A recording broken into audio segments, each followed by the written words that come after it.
Oi, pessoal, tudo bem? Como é que vocês estão? No vídeo de hoje, a gente vai falar um pouquinho sobre textos temáticos e textos figurativos. Vamos lá?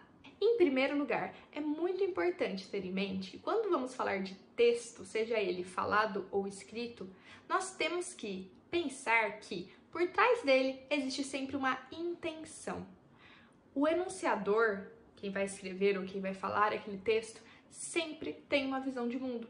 E essa visão de mundo fica implícita ou explícita através das palavras, através da ordem dessas palavras, através da ordem dos parágrafos, a ordem das ideias, através das próprias ideias, enfim, de algum modo há uma intenção por trás da escrita ou da fala daquele texto. Mas é interessante também pensar que, independentemente da visão de mundo que uma pessoa tenha, na hora de escrever ou de falar um texto, há outras pessoas que podem ter a mesma visão de mundo.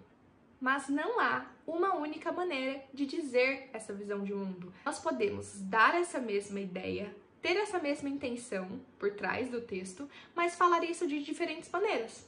Eu posso falar para vocês, por exemplo, que eu adoro doces. Posso falar, sou viciada em doces. Ou eu posso falar, eu sou uma formiga. Das três maneiras, vocês entenderiam a mesma ideia, mas eu falei isso de maneiras diferentes. Desse modo, a maneira de veicular essa informação foi diferente, mas a ideia por trás não foi.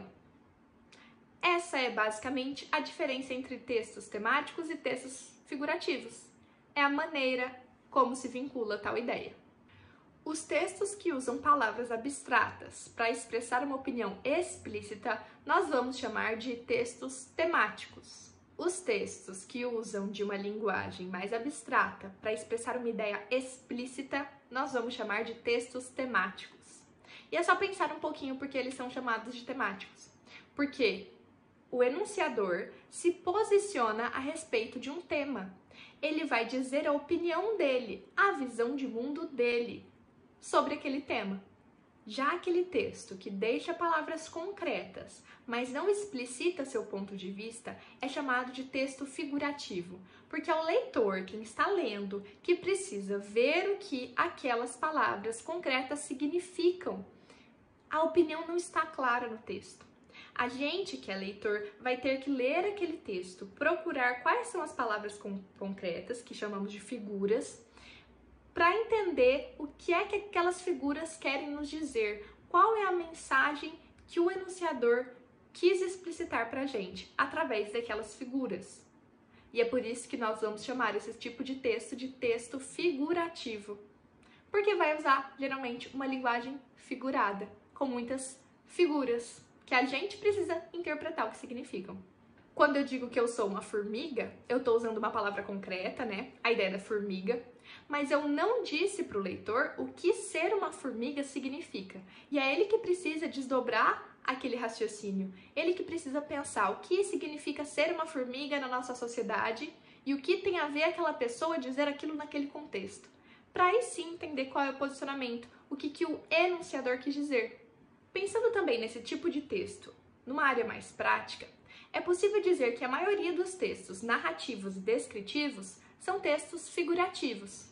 Já os textos dissertativos vão ser aqueles textos temáticos.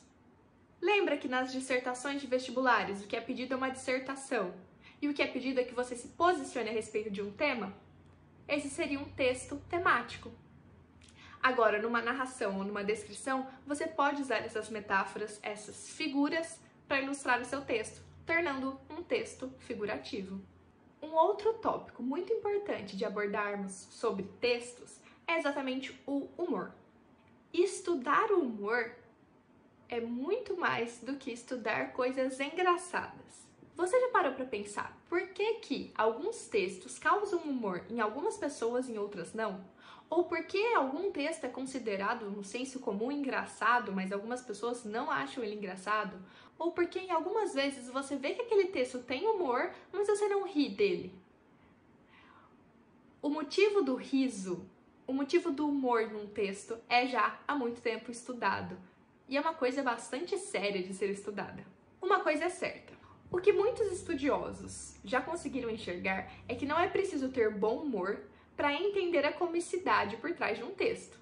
Para entender o que é cômico naquele texto, é preciso entender o entorno social, a sociedade em que estamos, a sociedade em que o texto foi produzido. É isso que faz com que entendamos um humor em um texto. E há muitos textos que têm um humor com uma função corretiva na sociedade.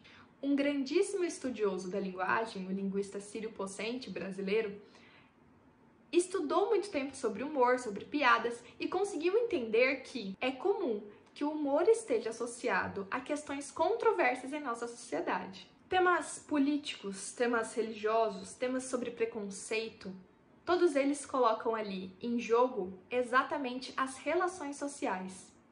E quem está nessa sociedade entende o entorno social. O humor por trás de um texto só é entendido se entendemos por trás dele qual é o tema tratado.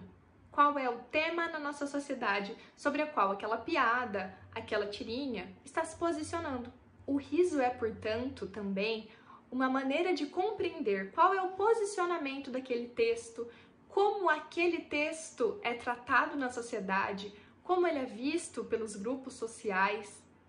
Geralmente, nesse texto cômico, é ridicularizado, é tocado um ponto polêmico na nossa sociedade e quem ri é quem entendeu qual é a função daquela comicidade, o porquê que está sendo tratado daquela maneira aquele tema. Quando dizemos, então, que um texto cômico trata de uma situação polêmica e que, geralmente, tem função corretiva, estamos falando também do medo de sermos ridicularizados.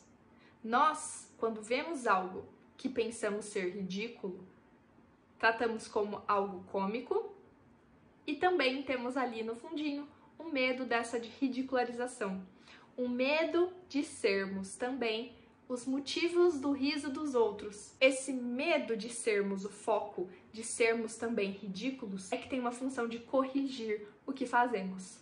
O humor é, portanto, uma arma de poder social. Ele pode nos levar a corrigir comportamentos na nossa sociedade.